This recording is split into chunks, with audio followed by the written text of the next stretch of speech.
CM Nitish Kumar इस election से पहले एक बड़ा ऐलान ही नहीं, बड़ी सौगात आज के दिन दे चुके हैं बिहार वासियों को।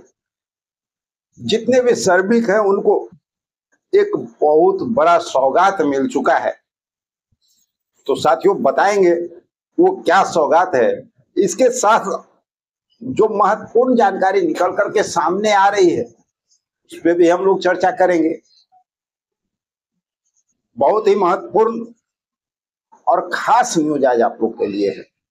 आउटसोर्स कर्मचारियों का बहुत बड़ा घोषणा हो चुका है उनके लिए, जिसका लंबे अरसे से लोग इंतजार कर रहे थे। संविदा कर्मी, उनके लिए बहुत बड़ा घोषणा हो चुका है। सरकार उनको बहुत बड़ी बेनिफिट देने जा रही है, बहुत बड़ी सौगात देने जा रही है। यूं कहा जाए कि वो सौगात मिल चुका है। सैलरी चार्ट उनका आ चुका है। अब आप आज सैलरी चार्ट भी हम आज आपको दिखाएंगे कि सैलरी चार्ट क्या है, किनको कितना वेतन बढ़ा है, कितना मिलने वाला है, अब उनको क्या क्या बेनिफिट और भी मिलने वाले हैं। ये सारी जानकारी आज के इस वीडियो में आप लोगों को मिलने जा रहा है। लेकिन इसके पहले हम लोग शुरुआत करते हैं कि चुनाव से पहले सीएम नीतीश कुमार एक बार फिर बड़ी सौगात दे दी। बहुत बड़ा सौगात उन्होंने दिया है। जितने भी बिहार के हमारे जो श्रमिक हैं, जो रजिस्टर्ड श्रमिक हैं, उन सबको एक बड़ी सौगात इस विश्वकर्मा पूजा के अवसर पे उनको दिया गया है। यूं कहा जाए कि विश्वकर्मा पूजा और नवरात्रा के शुभ अवसर पे एक बड़ी सौगात सभी श्रमिकों को दे दी गई। मुख्यमंत्री नीतीश कुमार, आपको लोग को पता है कि एक तरफ तो विशेष सर्वेक्षण के हमारे साथी जो है लगातार प्रतिदिन आंदोलन पे आंदोलन कर रहे हैं। 33-34वां दिन है, इसके बावजूद कान में जू तक नहीं रेंग रहा है। दूसरी ओर इस चुनावी माहौल को देखते हुए बिहार वासियों को खुश करने का एक भी मौका चूक नहीं रहे हैं। अब आज जो बड़ी सौगात दी गई है उसमें डायरेक्ट आपके घर में 5,000 रुपया ट्रांजैक्शन भी कर दिया गया। सौगात मिल गई, सिर्फ घोषणा नहीं हुआ। आज एकाएक सीएम नीतीश कुमार सुबह उठते हैं, प्लान बनाते हैं और कहते हैं कि चलो भाई बिहार की जनता को जो है खुश कर देते हैं। बिहार के जितने भी श्रमिक हैं उनको खुश कर देते हैं। इसके लिए कोई ऐलान नहीं करेंगे, कोई घोषणा नहीं करेंगे, डायरेक्ट इन लोगों को हम खुश कर देते हैं और बस निकल पड़ते हैं। डीबीटी के माध्यम से बिहार के टोटल 16 लाख श्रमिक हैं जो रजिस्टर्ड हैं। जितने भी रजिस्टर्ड श्रमिक हैं 16 लाख, उनके बैंक खाते में डायरेक्ट 5,000 रुपया आज ट्रांसफर कर दिया गया डीबीटी के माध्यम से। आप भी अपना बैंक खाता जरूर चेक कर लीजिएगा। आप भी अगर बिहार में श्रमिक है, आपका रजिस्ट्रेशन हो चुका है, तो आप जाकर के बैंक खाता देख लीजिए, मोबाइल पे मैसेज देख लीजिए, मैसेज भी आ गया होगा। सभी के खाता में ट्रांजैक्शन हो चुका है। ये नहीं है कि कुछ लोग बचे हुए हैं तो उनका फिर होने जा रहा है, नहीं, सबके खाते में पैसे आ चुके हैं। आप लोग जाकर के देख सकते हैं।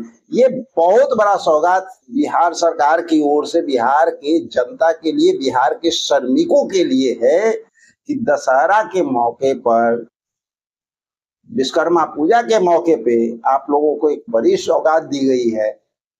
और खासकर ये जो सौगात दिया गया है उसमें माननीय मुख्यमंत्री का कहना है कि भाई पर्व त्योहार है तो लोगों को कपड़ा लत्ता तो चाहिए ना,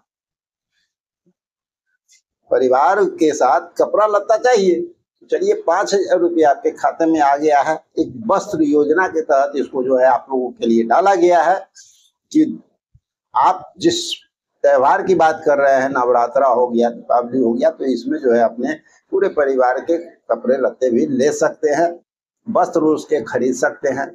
चलिए, बिहार वासियों को तो ये बड़ी उपलब्धि, बड़ी खुशखबरी मिल गई। अब चलते हैं संविदा कर्मियों के लिए कौन सी खुशखबरी निकल के आ रही है। जितने भी हमारे संविदा कर्मी है, साथी है भाई, खुश हो जाइए।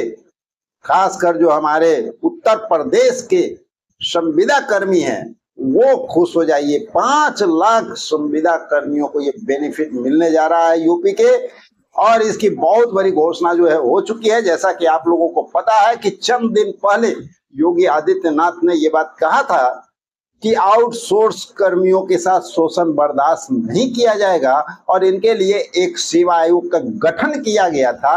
और उसके बाद उसका बेनिफिट जो है अब संविदा कर्मियों को मिलना शुरू हो चुका है, और पहली सौगात आप लोगों को मिल चुकी है, जिसका लंबे अरसे से आप लोग इंतजार कर रहे थे। वेतन कब बढ़ेगा, कब सम्मानजनक वेतन मिलेगा, कब हमको इसका सब बेनिफिट मिलेगा। चलिए, अब वो समय आ चुका है और ये जमीन पे, धरातल पे आ चुका है। आप साइड स्क्रीन पे देख सकते हैं, आपके लिए सारी जानकारी निकल चुकी है। और 15 सितंबर को ही इसकी जानकारी आ चुकी थी। और देख लीजिए आप, यहाँ पर आउटसोर्स कर्मचारियों को बहुत बड़ी सौगात दी गई है। 5 लाख आउटसोर्स कर्मियों को इसका फायदा होता हुआ नजर आएगा। 1 से 4 तारीख के बीच में आप लोगों का वेतन जो है ना, आपके बैंक खाते में ट्रांसफर कर दिया जाएगा। अब वो संविदा कर्मियों के साथ ऐसा नहीं होगा कि भैया काम कर लिए, वेतन के लिए इंतजार कर रहे हैं, आ जाएगा, कल आएगा, 6 महीना बाद आएगा, साल भर बाद आएगा। बिल्कुल नहीं। अब जो है मात्र 1 से 4 तारीख के बीच हर हालत में आपके बैंक के खाते में पैसा आ जाएगा। और दूसरी महत्वपूर्ण जानकारी जो निकल करके सामने आ रही है वो ये आ रही है कि ट्रांसपेरेंसी होगी, पारदर्शिता रखा जाएगा, कहीं कोई बिचौलियापन नहीं होगा कि संविदा कर्मियों का पैसा आता है तो भैया इस कंपनी में आया, इस कंपनी से आपको आया, मालूम चला कि आपका जो सैलरी है उससे 5,000 रुपया काट के कोई ले लिया है, आपका जो चला गया, आपको कम सैलरी मिल रहा है। इस तरह का कहीं भी अब कोई प्रॉब्लम नहीं आएगा, सब पारदर्शिता होगा, ट्रांसपेरेंसी रखा जाएगा उस समय। तो आप समझ सकते हैं ये कितना बड़ा सौगात जो है यूपी सरकार ने संविदा कर्मियों को दिया है। और अभी तो बड़े बड़े सौगात आप लोगों को मिलने हैं, क्योंकि आपको पता है कि संविदा कर्मियों के लिए ही सेवा आयोग का गठन हुआ था, और सेवा आयोग का गठन के बाद ये जो आयोग का गठन किया गया है, इसका बेनिफिट अब तो आप लोग को देखना शुरू हो गया है। अभी तो आगे बहुत सारे बेनिफिट देखने मिलेंगे। और इसके साथ साथ कुछ जानकारी यह भी निकल करके सामने आ रही है, लेकिन अभी वो पुख्ता नहीं है, ठीक है। लेकिन कुछ ऐसी जानकारी निकल करके सामने आ रही है, जानना चाहिएगा तो जान लीजिए, नहीं जानना चाहिएगा तो स्किप करके निकल जाइए। लेकिन कुछ ऐसी जानकारी निकल करके सामने आ रही है कि जो संविदा कर्मी कम से कम 10 वर्ष का कार्यकाल पूरा कर ले, उनको अब पेंशन भी मिलेगा। और पेंशन की राशि कम से कम 1,000 से लेके 7,500 के बीच होगी। अब वो तय ये होगा कि आप कितना दिन काम किए हैं, इस ग्राउंड बेस पे आपको कितना पता जो है पेंशन चालू किया जाएगा, ठीक है। इसके ग्राउंड बेस पे आप लोगों का पेंशन जो है वहां पे चालू होगा। तो ये भी जानकारी निकल के आ रही है, और ये भी सौगात आप लोग को बहुत जल्द देखने को मिलेंगे। क्यों मिलेंगे, आप लोग को पता होना चाहिए कि सेवा आयोग का गठन खास करके आप लोग के लिए ही हुआ है, और सेवा आयोग का जो प्रस्ताव है वो लगातार सरकार मान रही है, और सरकार खुद इसके लिए चिंतित भी है। योगी आदित्यनाथ जी, सच पूछा जाए तो यूपी में संविदा कर्मियों के लिए बहुत अच्छा काम करते हुए नजर आ रहे हैं। तो यहाँ पर आगे बढ़ते हुए ये भी हम लोग देख लेते हैं कि भाई जो सैलरी चार्ट है, वो सैलरी चार्ट किस कदर आप लोगों का बढ़ा है, किनको कितना वेतन मिलने वाला है। तो सैलरी चार्ट के लिए कुछ करना तो है नहीं, साइड स्क्रीन पे भी देखना है आपको। आप साइड स्क्रीन पे देख लीजिए सैलरी चार्ट। प्रथम वर्गीय जो है, जो उच्च वर्गीय माने जाते हैं संविदा कर्मी, उनका तकरीबन 40,000 रुपया पर मंथ है। द्वितीय वर्गीय जो माने जाते हैं, सेकेंड क्लास के जो आते हैं संविदा कर्मी, जो पोस्ट पे आते हैं, उनके लिए 25,000 रुपया पर मंथ की सैलरी है। तृतीय वर्ग, थर्ड क्लास के जो हमारे संविदा कर्मी जो आते हैं, उनके लिए 22,000 रुपया का जो है सैलरी निर्धारित किया गया है। और चतुर्थ वर्ग यानी 4th ग्रेड में जो आते हैं उनके लिए 20,000 रुपये का सैलरी निर्धारित किया गया है। साथ ही साथियों, आप लोग जान लीजिए, बिहार में जिस तरह का भी समय है, इलेक्शन का दौर चल रहा है और लगातार माननीय मुख्यमंत्री जो है घोषणा पे घोषणा कर रहे हैं, मानदेय वृद्धि भी कर रहे हैं और उसके साथ साथ जो है कई घोषणाएं हो रही है जो बिहार की जनता के हित में आ रहा है। तो अभी इस इलेक्शन के पहले अभी संविदा कर्मियों के लिए भी बड़ी बड़ी घोषणाएं होनी बाकी है। कुछ इम्पोर्टेंट जो बातें निकल करके सामने आ रही है हमारे साथियों के लिए, उन सारी बातों को लेकर के जो है हम लोग पुनः मिलते हैं एक अगले वीडियो में। जब तक के लिए जय हिंद।